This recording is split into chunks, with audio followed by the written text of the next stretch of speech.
And hello. Today we're just going to be doing a past paper question regarding vector diagrams. So we have our vector diagram, right? All of the information is kind of given in the question, right? And I've also marked the heads of some of the vectors that are given. PQ in orange, that's 4P. R that's 3Q in purple, PET P plus 2Q in red. Okay, so now they say express as simply as possible in terms of P and or Q, PS. So PS, what is PS? PS is this vector over here, this thing. It's kind of this blue thing, the whole thing, right?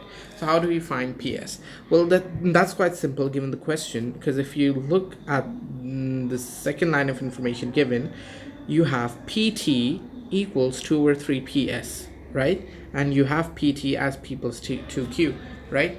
So PS is just equal to, if you shift the constants around, it's equal to 3 over 2 PT, which is just equal to 3 over 2 P plus 2Q. That's your answer. Okay, that is what PS is. Okay, let's move on to part B. Now this is a bit trickier, right? Let me just erase this, right? Okay, so SR. What's the vector SR? Well, it's the vector that's going from S to R, that takes you from S to R. Okay, this one, this green one, right? Okay, so to find an unknown vector like this, as I told you guys in the previous video, you have to use the head to tail rule, right? So can you notice there are a few different ways to do it. Primarily there are like two different ways, or maybe three, but we're gonna go over two different ways, right? So can you guys pause the video and see, can you spot any heads matching any tails, right? And just for a reference, when you have like vectors like this, okay, so this is their resultant.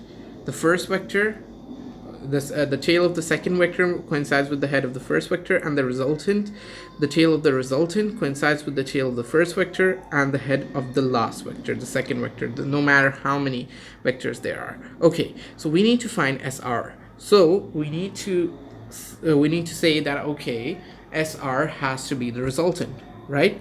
And SR kind of ends over here at this point. Let me just choose green again.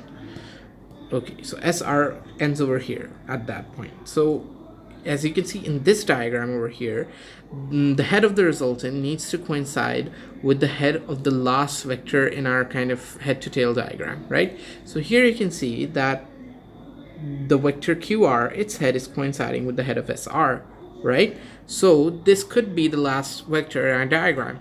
So if we keep moving backwards, here you can see that the tail of vector QR kind of coincides with the head of the vector PQ. So that's our second vector, right? Let me just draw a purple one over here. That's our second vector. And then, as it so happens, the tail of the vector PQ coincides with the head of the vector SP. Now, what's the difference between PS and SP? We found PS, but SP is a different vector. It's in the opposite direction, right? So usually when you have a vector like PS and you switch the ordering around and you kind of convert it into SP, all you have to do is multiply the original vector by a minus sign, right? Because it's in the opposite direction, right? So a negative sign means that a vector is in the opposite direction. So SP is equal to minus PS.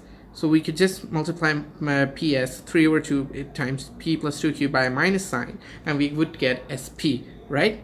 So over here we have SP as our first vector, as you can see, right? We have SP as our first vector. Then which means we move from S to P, then we follow PQ as our second vector, P to Q, right? And then from Q to R, we follow the QR vector and end up at R, right? So we're basically going from S to R, right? Following a kind of very indirect path from S to P to Q to R. So that basically should lead us to the point R. But see, SR leads us from S to R as well. So that's basically the resultant. As you can see from this diagram, right? The first vector, the head coincides with the tail of the second vector. The head of the second vector coincides with the tail of the third vector, which is also the last vector, and the head of the last vector coincides with the head of our resultant, and the tail of our resultant coincides with the tail of the first vector. So it's a complete head to tail diagram, right?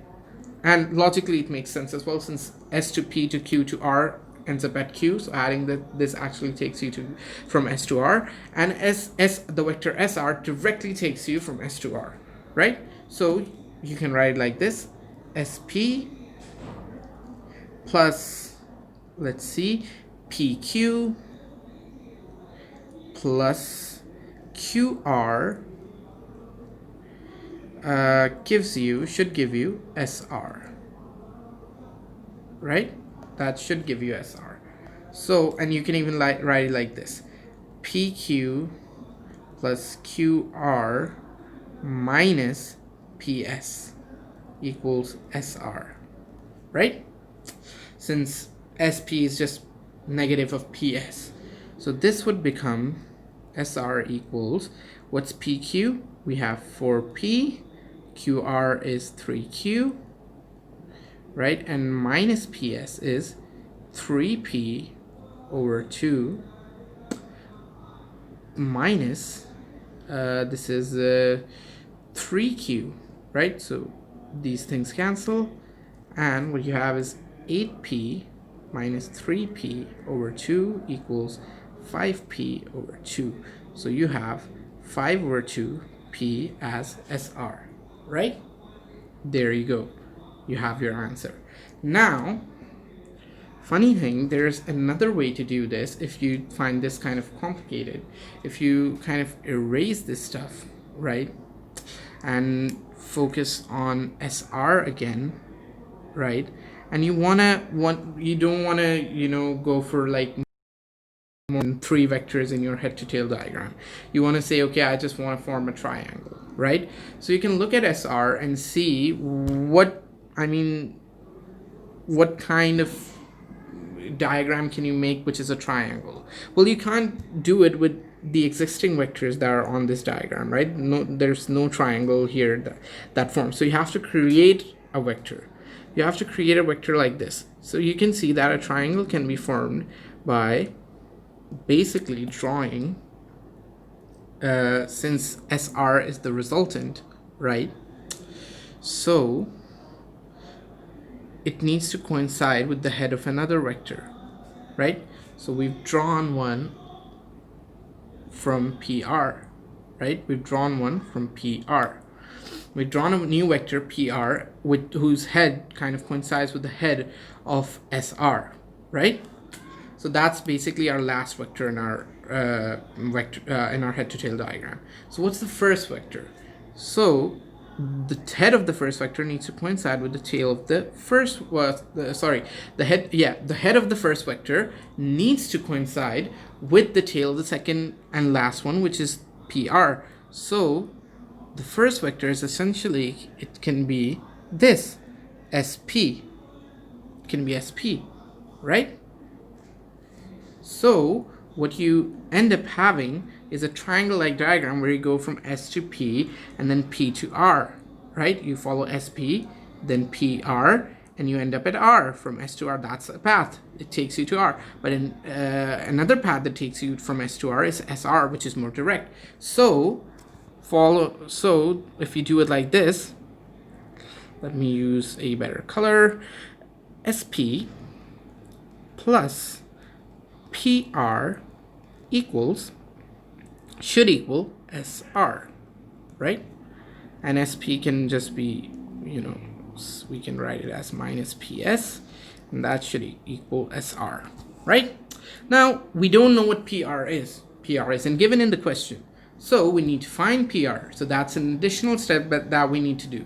So while this may be simpler to kind of, digest and kind of assimilate into your mind, this triangle method, it does involve an extra step. Right. So now we need to find, let me just erase these to, be a little more simpler.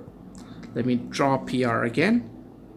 So essentially what we need to do is we need to find PR, right? And we can see that a triangle is already forming right over here from PQ, QR, and PR. These are the three sides of a triangle, right? So since PR should be our resultant, the head of a vector should be meeting the head of PR, right? Which is just QR over here. And that would make QR the last vector in our vector diagram. So in our head to tail diagram. So the tail of this last vector, or the second vector, should coincide with the head of the first one. So the head of the first one is, so the head, it coincides, the tail of QR coincides with the head of PQ. So that's our first vector in this diagram. So we can say that PQ plus QR equals PR, right? And if we kind of substitute that in to over here in this first equation, we get PQ plus QR minus PS equals SR. And notice that this is exactly what we got over here. PQ plus QR minus PS equals SR, right? So it's the same thing, just done in 2 steps. So that was how you find unknowns in a vector diagram. Thank you very much for joining in. I'll try and do the rest of the question in the next video. This video is a little bit too long already. Please share, subscribe, and like the video. I'll try and make more videos as frequently as I can, inshallah. Thank you for joining in. Allah Hafiz.